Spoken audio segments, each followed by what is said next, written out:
Hello and welcome back to Save Ourselves, or if you're new here, then hi. I am Aparna. I hope you're doing well today. In today's video, we'll be making the bullet journal setup for the month of September. I'm actually transferring into a new bullet journal this month, and this is the first setup that I'm doing in this bullet journal.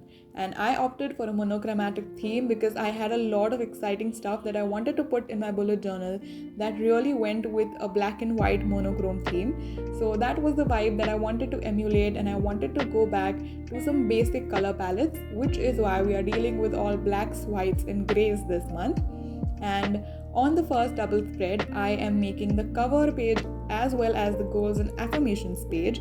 So I went in with a little bit of craft paper that I had, and I used it as some decor pieces along with a few pieces of washi tape, and I wrote out the words September, and alongside that I have my goals and affirmations for the month. Moving right along, the next spread that we have is a monthly calendar or a month at a glance or a monthly log, whatever you might want to call it. And this is where we set up the entire month for September. And this is like an overview of the entire month where you can note down any important events or the daily highlights, or basically have an overview of September in a calendar format. And I like to make my calendar boxes as big as possible. So for this month, the individual boxes are 6 dot grid spaces by 5 dot grid spaces each.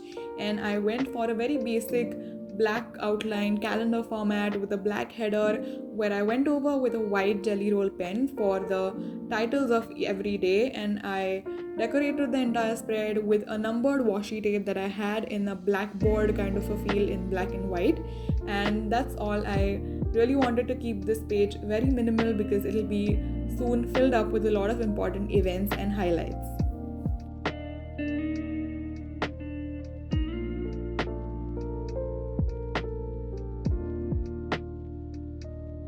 Up next, we have the gratitude log. Now, a gratitude log is where you can write something that you're grateful for every single day.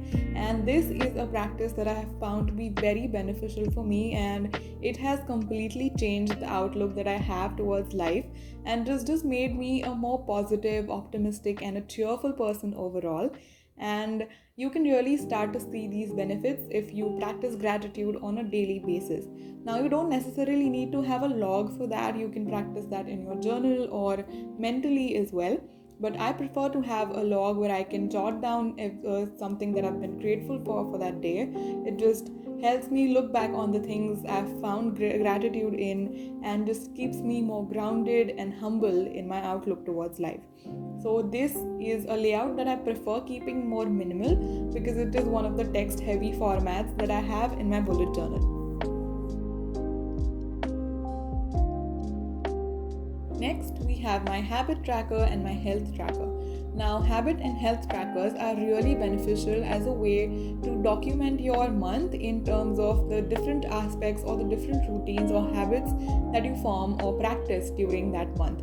Now, there are various aspects involved in our life, and we try to take care of our physical health, our mental health, so many aspects that are included in that.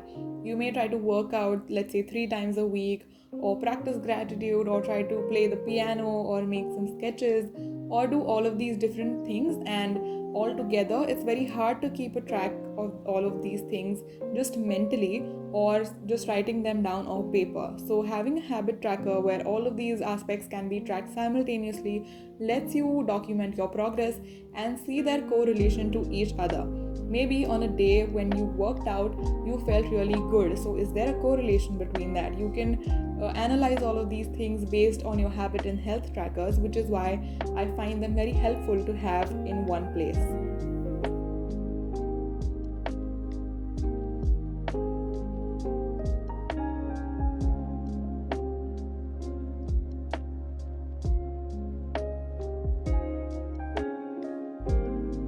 The next spread is my mood tracker. Now, I haven't made a mood tracker up until September because in my previous bullet journal, I have set it up for the entire year in one go. But since I'm transferring bullet journals this month, I had to include a mood tracker so that I could track all of my moods in this bullet journal without having to go back and forth.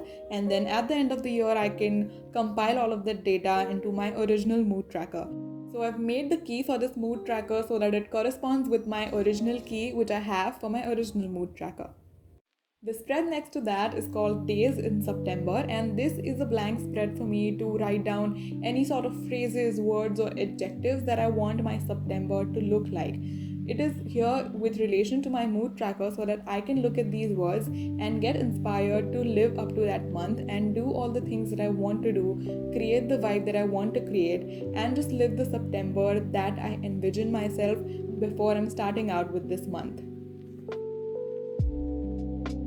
And now here is the final flip through of all of the spreads that I made for my September bullet journal setup in a black and white monochromatic theme. I've also put together a blog post that contains more pictures and descriptions of all of these spreads, so if you want to check it out, it's linked in the description. And as always, give this video a thumbs up to tell me that you liked it and leave your comments and feedback in the comments down below. Don't forget to hit the subscribe button and the notification bell, and I'll see you next week. Have a great September. Bye bye.